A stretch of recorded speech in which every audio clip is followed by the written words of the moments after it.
Shalom, kita akan mempelajari Alkitab mengenai pada waktu peristiwa penyaliban, kemanakah orang yang di samping Yesus sesudah ia mati. Berdasarkan Lukas 23 ayat 43 berbunyi, kata Yesus kepadanya, "Aku berkata kepadamu, sesungguhnya hari ini juga engkau akan ada bersama-sama dengan aku di dalam Firdaus." Mari kita kembali kepada Alkitab. Di dalam versi King James Version-nya dikatakan begini, "And Jesus said unto him, Verily I say unto thee, today shalt thou be with me in paradise." Kita akan lihat dua hal, yaitu pertama, keberadaan Yesus dan orang yang di sampingnya, dan yang kedua mengenai Firdaus.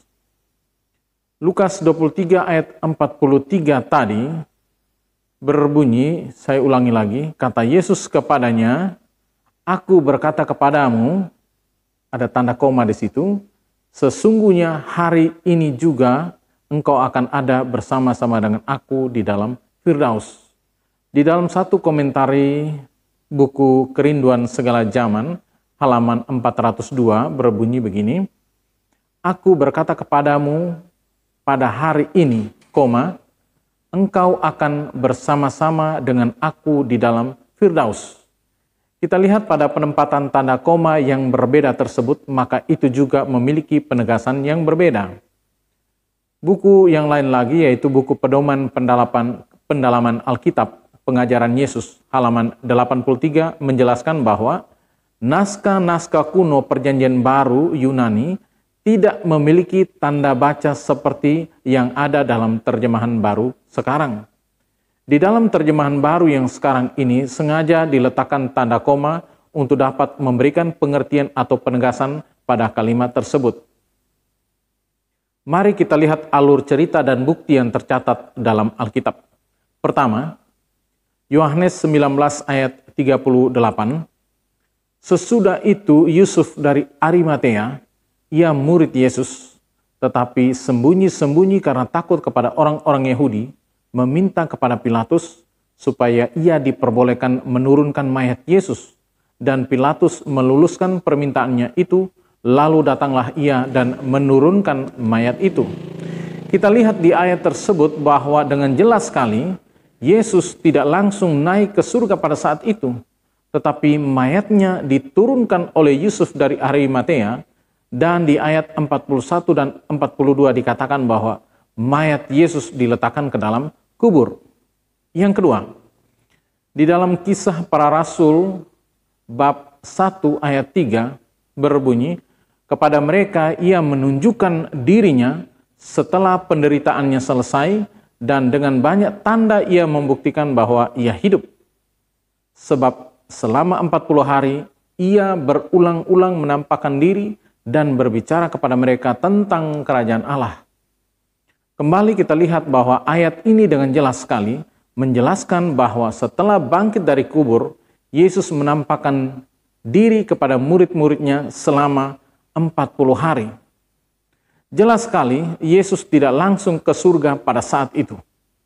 Cerita mengenai Yesus menampakkan diri dengan raganya yang utuh, artinya bukan gentayangan, bisa dibaca di dalam Yohanes pasal 20 dan 1 Korintus 15 ayat 4 sampai dengan 8.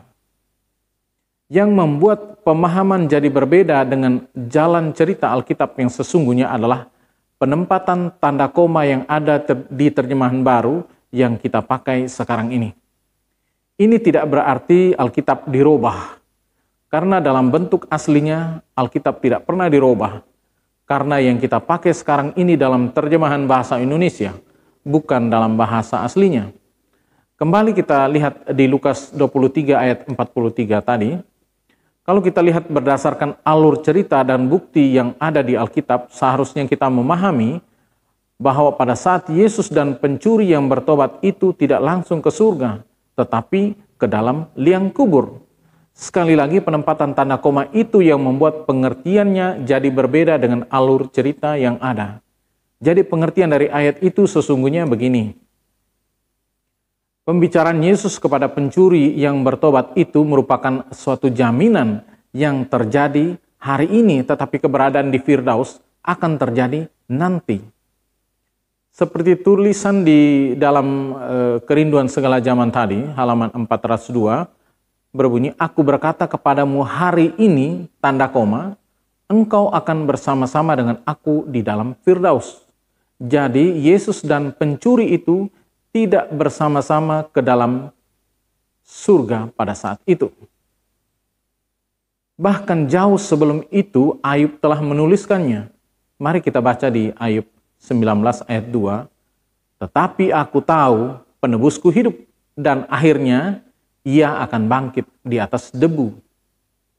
Penjelasan mengenai orang yang di sebelah kanan Yesus itu begini. Yohanes 6 ayat 54. Barang siapa makan dagingku dan minum darahku, ia mempunyai hidup yang kekal dan aku akan membangkitkan dia pada akhir zaman. Ya, aku akan membangkitkan dia pada akhir zaman. Yohanes 11 ayat 24 kata Marta kepadanya, yaitu Yesus, aku tahu bahwa ia akan bangkit pada waktu orang-orang bangkit pada akhir zaman. Ya, sekali lagi, ia akan bangkit pada waktu orang-orang bangkit pada akhir zaman. Sangat jelas kedua ayat ini menjelaskan bahwa semua orang mati akan bangkit pada akhir zaman. Cukup dua ayat ini karena masih banyak ayat lagi yang menjelaskan mengenai keadaan orang mati. Lalu kemanakah dia? Maksudnya orang mati yang di sebelah kanan Yesus tadi. Ayub 34 ayat 14 berbunyi, jikalau ia menarik kembali rohnya dan mengembalikan nafasnya padanya, maka binasalah bersama-sama segala yang hidup dan kembalilah manusia kepada debu. Kemudian di Mazmur 104 ayat 29 berbunyi, apabila engkau menyembunyikan wajahmu, mereka terkejut. Apabila engkau mengambil mereka, mereka mati binasa dan kembali menjadi debu. Dan banyak ayat juga mengatakan bahwa orang mati masuk ke dalam dunia orang mati, yaitu ke dalam kubur. Dengan demikian, semua orang mati termasuk orang yang di samping kanan Yesus tadi, kembali menjadi debu, artinya masuk ke dalam kubur yang merupakan dunia orang mati. Sekali lagi kita lihat bahwa bukti Yesus pada saat itu tidak langsung menuju ke sorga. Bukti yang pertama tadi, setelah penyaliban di Golgota, tubuh Yesus dimasukkan ke dalam kubur oleh Yusuf Arimatea, jadi tidak langsung ke surga. Yang kedua, setelah bangkit dari kubur, Yesus masih hidup bersama murid-muridnya 40 hari lagi. Dan yang ketiga, setelah 40 hari, Yesus baru naik ke surga. Itu bisa dibaca di dalam Kisah Para Rasul 1 ayat 11. Dengan demikian kita harus memahami kronologi atau alur cerita sehingga tidak salah dalam memahami Alkitab. Yang berikutnya kita lihat mengenai kata Firdaus. Kata Firdaus, Kamus Besar Bahasa Indonesia menjelaskan bahwa pertama, taman kesenangan, ya dalam kurung surga, tempat Adam dan Hawa berdiam sebelum diturunkan ke bumi. Yang kedua artinya surga. Kamus Gering Alkitab Sabda atau Alkitab elektronik, istilah dari bahasa Greka artinya Taman Eden atau dalam Perjanjian Baru diartikan sebagai surga atau kediaman orang-orang berbahagia. Ya. Nama lain dari Firdaus yaitu pleasure. Ya. Itu kalau menurut Alkitab elektronik yang lain yang nama Eswod. Kemudian Alkitab Sabda juga, Alkitab elektronik juga dikatakan bahwa Taman Firdaus Allah yang adalah sorga. Kemudian Alkitab edisi studi halaman 1902, kata Firdaus berasal dari kata Persia yaitu Pardes, yang berarti taman yang ditumbuhi pepohonan di mana semuanya damai dan indah. Kita lihat ke dalam Alkitab 2 Korintus 12 ayat 4, ya, ia tiba-tiba diangkat ke Firdaus. Ya. Kata diangkat atau kaht'ab menunjukkan suatu tempat di atas, bukan di bawah bumi atau di dalam bumi atau pada bumi. Dengan demikian, kesimpulannya adalah bahwa yang pertama, Yesus pada waktu disalibkan, setelah itu tidak langsung ke surga tetapi ke dalam kubur, dan setelah 40 hari barulah naik ke surga. Yang kedua, orang yang di samping Yesus juga kembali kepada debu, artinya ke dalam kubur yang adalah dunia orang mati.